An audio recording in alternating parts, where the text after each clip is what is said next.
بسم اللہ الرحمن الرحیم۔ لفظ ملائکہ کا واحد ملک ہے جو اولو کاہ سے نکلا ہے۔ اس کے معنی ہیں پیغام رسانی، کیونکہ فرشتے اللہ تعالیٰ کا پیغام اس کے مقبول بندوں تک پہنچانے کے لیے مامور ہیں، اس لیے انہیں اس نام سے موسوم کیا گیا۔ فرشتوں کے لیے لفظ رسول بھی آیا ہے جس کے معنی قاصد کے ہیں، اور ممکن ہے کہ لفظ فرشتہ فارسی کے لفظ فرستادہ بامعنی قاصد کی بدلی ہوئی شکل ہو۔ علماء اسلام نے ملائکہ کی حقیقت اس طرح بیان فرمائی ہے کہ وہ لطیف نورانی جسم ہیں جو مختلف شکلیں بدل سکتے ہیں، اور انہیں ان کی شکل میں صرف انبیاء و رسول علیہم السلام اور اولیاء کاملین ہی دیکھ سکتے ہیں۔ ملائکہ کا مقصد تخلیق اللہ کی عبادت و اطاعت ہے۔ یہ اللہ تعالیٰ کے احکام کے تابع مخلوق ہیں اور ان سے گناہ سرزد ہونا ممکن نہیں۔ فرشتے ہمہ وقت اللہ تعالیٰ کی عبادت میں مصروف رہتے ہیں۔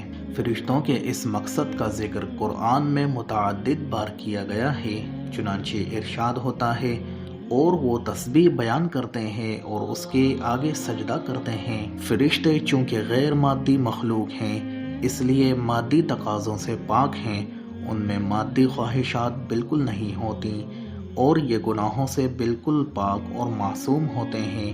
اللہ کے ہر حکم کی بلا چوں چرا تعمیل کرتے ہیں۔ اللہ کی مرضی، منشا اور تدبیر کے مطابق ملائکہ اس کائنات کے نظام کو چلاتے ہیں۔ گویا جس طرح دنیاوی حکومتوں کے عمال اور کارندے ہوتے ہیں، اسی طرح یہ نظام کائنات کو چلانے کے لیے خدائی کارندے ہیں۔ فرق یہ ہے، دنیاوی حکمران امور سلطنت کو چلانے کے لیے اپنے عمال یا کارکنان اور کارندوں کے تعاون کا محتاج ہوتا ہے، جبکہ اللہ تعالیٰ کی ذات بلند و بالا ہے اور ہر طرح کی احتیاج سے پاک ہے۔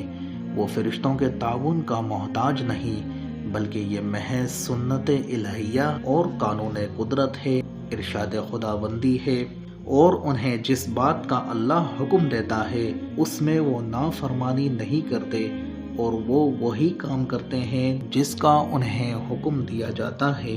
فرشتوں کے منصب اور ذمہ داریوں کے اعتبار سے قرآن مجید میں ان کا ذکر مختلف صفات کے حوالے سے کیا گیا ہے، مثلاً حافظین یعنی حفاظت کرنے والے، رقیب نگہبان، کرامن کاتبین معزز لکھنے والے، کرامن بررہ معزز نیک، مدبرات کائنات کی تدبیر کرنے والے، مرسل اور رسول، جنود لشکر وغیرہ۔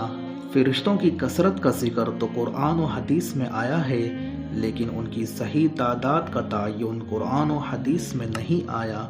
فرشتے اور ذمہ داریوں کے علاوہ انسانوں کے اعمال کو بھی لکھتے ہیں اور اس کا ریکارڈ رکھتے ہیں۔ اللہ تعالیٰ کے حکم کے تحت مصیبت یا جنگ کے موقع پر بعض اوقات اہل ایمان کی مدد کو بھی آتے ہیں، جیسا کہ غزوہ بدر کے موقع پر فرشتوں کی آمد اور مدد کا تذکرہ قرآن میں بھی آیا ہے۔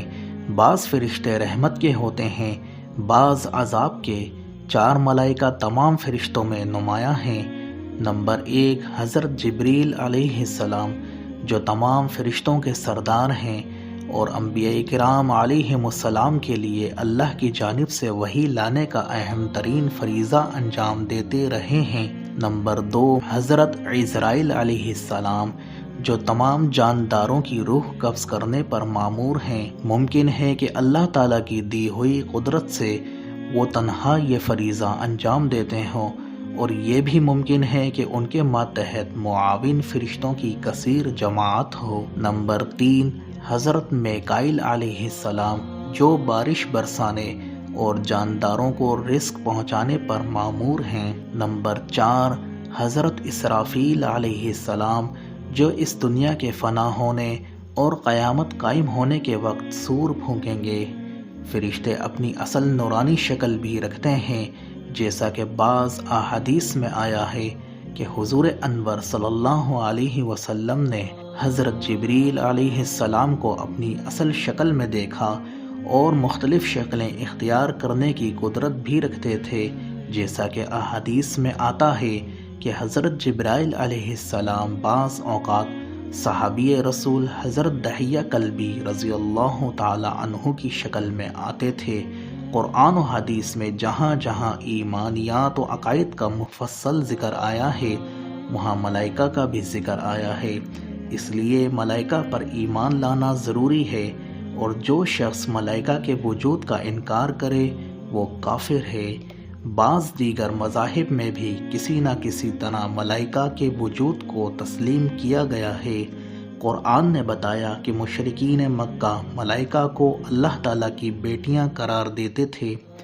فلسفہ یونان میں عقل اول غالباً حضرت جبریل علیہ السلام کو ہی تسلیم کیا گیا ہے۔